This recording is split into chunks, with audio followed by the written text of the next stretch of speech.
Welcome back नाज़रीन। Break पर जाने से पहले हसन निसार साहब ने नेपोलियन बोनापार्ट को कोट किया था और उसमें ये उनका कहना था कि नेपोलियन बोनापार्ट का ये कहना था कि फौजें कदमों पर नहीं पेट पर चलती हैं, यानी कि आपकी इकोनॉमी स्ट्रांग होनी चाहिए। एयर मार्शल साहब क्या कहेंगे? वही वाली बात है कि जो आप पूरी बातें जो बता रहे हैं वो आप सही कह रहे हैं, लेकिन ड्राइविंग सीट पे बेशक मौजूदा हुकूमत ही क्यों ना हो, लेकिन शोफर ड्रिवन गाड़ी है, इंस्ट्रक्शंस कोई और दे रहा है।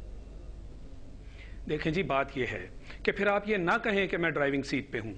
अगर आपको ये हुकूमत दी गई है और आप इतने बड़े बड़े नारे मारते हैं और आप क्लेम करते हैं, तो फिर जरा कौम के सामने ले आइए ना जी। मैं किसी को प्रोटेक्ट नहीं कर रहा, please don't try and get me wrong. मैं ये हरगिज नहीं कह रहा कि एस्टैब्लिशमेंट ये रोल नहीं प्ले, मैं तो उन चीजों की बात कर रहा हूं जो अपेरेंटली नजर आ रही हैं। अब एस्टैब्लिशमेंट के साथ देख लीजिए कि अमेरिका के क्या ताल्लुकात हैं। क्या जो सेकंड में किया गया वो एस्टैब्लिशमेंट की फेवर में किया गया?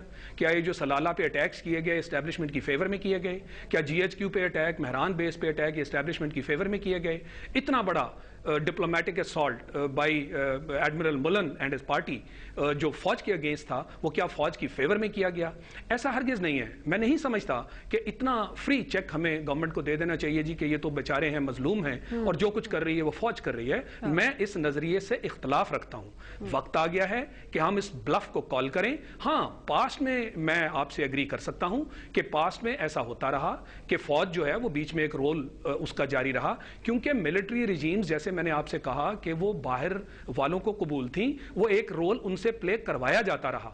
अब ऐसा नहीं है, अब हालात बदल गए हैं। उनकी जो तरजीहात हैं उनके अंदर भी सिविलियन गवर्नमेंट्स, वीक गवर्नमेंट्स उनको प्रेफर्ड हैं। और अगर ऐसा है तो मैं ये समझता हूं कि सिविलियन गवर्नमेंट बजाते खुद वीक सिविलियन क्यों जो जिसको वो और मुल्क में उनके थ्रू वो डिसरप्शन और डिस्टेबलाइजेशन करना चाहते हैं ताकि अवाम में इतनी अफरा तफरी फैल जाए कि ये स्टेट गवर्नेबल रहे ही ना। और उस सूरत में, जैसे मैंने आपको एक लंबी मिसाल दी मिडिल ईस्ट के जो स्टेट्स की हुई है, सेंट्रल एशियन रिपब्लिक्स की जो हुई है, और कौन इस चीज से इख्तलाफ करेगा कि ये एक स्ट्रेटेजिक वाइड है। यहां उनको बलोचिस्तान में जो हालात हैं वो बिल्कुल उसी का एक हिस्सा है। जो प्लान है कि वहां पे उनको कंट्रोल चाहिए, ये कॉरिडोर है। और ये आप भूल जाएं कि अमेरिकन अफगानिस्तान में आए हैं, जाने के लिए नहीं आए। उनकी हिस्ट्री में आप देख लीजिए, कोसोवो देख लीजिए, बॉस्निया देख लीजिए, वो जब कहीं जाते हैं, और फिर आप ये देखिए कि जो गल्फ वॉर थी उसके बाद उनका वहां प्रेजेंस हो गया, और यही प्रेजेंस वो यहां चाहते हैं। उन्हें चाइना को काउंटर चेक करना है, उन्हें यहां रह के इस कॉरिडोर के थ्रू इंडिया नेबर साथ ईरान को इन चेक रखना है। और ये पोजीशन है जी। तो बात यह है जी कि उनकी बिग प्लान को देखिए। ये छोटी छोटी बातें अगर हम करते रहेंगे कि जी पीछे कौन बैठा है, ड्राइविंग कौन करवा रहा है, ये कंसर्न हमारे मुल्क की है ना। ये छोटी बातें आप बिल्कुल सही कह रहे हैं, होंगी छोटी बातें, लेकिन ये इस वक्त डायरेक्टली हिट करेंगी इस वक्त पब्लिक को और इस मुल्क को, जिस छोटे से मुल्क में हम लोग रहते हैं। इसलिए तो मैंने आपको इसीलिए शुरू में सोल्यूशन से मैंने बात शुरू की ना जी, कि ना तो इस वक्त कोई पॉलिटिकल पार्टी सिंसियर है, ना कोई और इंस्टीट्यूशन इस मुल्क में सिंसियर है। वो PTI को देख लीजिए भाई, आपने अगर गैदरिंग्स और रैली करनी है तो आप गैस पे कीजिए, आप बिजली पे कीजिए। आप कहते हैं इस मुल्क के लिए हम थर्ड फोर्स इमर्ज हुई हैं, तो आप 20th अमेंडमेंट के बाद तो आपका भी फ्यूचर जो है वो मुझे डामाडोल नजर आ रहा है। तो जिस इलेक्शन की हम बात कर रहे हैं, क्या उसमें फिर सोल्यूशन है? मेरे नजदीक यही चेहरे दोबारा वापस आएंगे। तो फिर इस मुल्क को इंतखाबात के बाद तो काफी चीजों की कलई भी उतरी है, साफ नजर आ गया। बिल्कुल साफ नजर आ गया, आपको साफ नजर आ गया, क्योंकि लोगों को कम से कम वोट ही देने ना जाते, वो फिर वही लोग आ गए। ये आएंगे जी। ये 20th amendment is a hoax.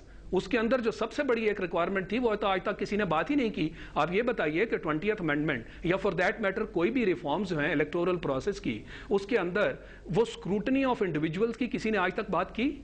जब तक आप लोगों को नहीं देखेंगे कि वो कौन हैं, हाँ, तो यही लोग दोबारा से वापस आएंगे। और स्क्रूटनी जो है सबसे इंपॉर्टेंट पार्ट है, और वो इलेक्शन कमीशन को करनी चाहिए। ईरान में 6 महीने दिए जाते हैं हर कैंडिडेट की स्क्रूटनी करने के लिए।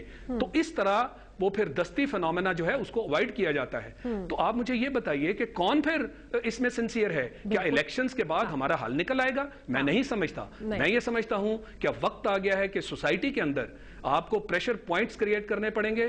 किसी से उम्मीद ना रखें कि वो सोसाइटी की मदद करेगा, इस मुल्क का भला सोचेगा। और जैसे मैंने कहा, मैं किसी को इसमें डिफरेंशिएट नहीं कर रहा। ये सोसाइटी का काम है। जब सोसाइटी देखे कि जी रोज एक महंगाई, रोज बेरोजगारी का बढ़ना, इन्फ्लेशन का आसमान तक। हसन निसार साहब से पूछते हैं। निसार साहब, आप अग्री करेंगे जितने पॉइंट्स एयर मार्शल साहब ने बताए हैं अभी? हाँ, सारी लॉजिकल बात है, सवाए एक के इस्टेब्लिशमेंट। देखें, बात सुने, एक बुनियादी बात है। मैं जो एकेडमिक किस्म की बात करने वाला आदमी हूँ। इस मुल्क की असल स्टेक होल्डर है यहाँ की इस्टेब्लिशमेंट।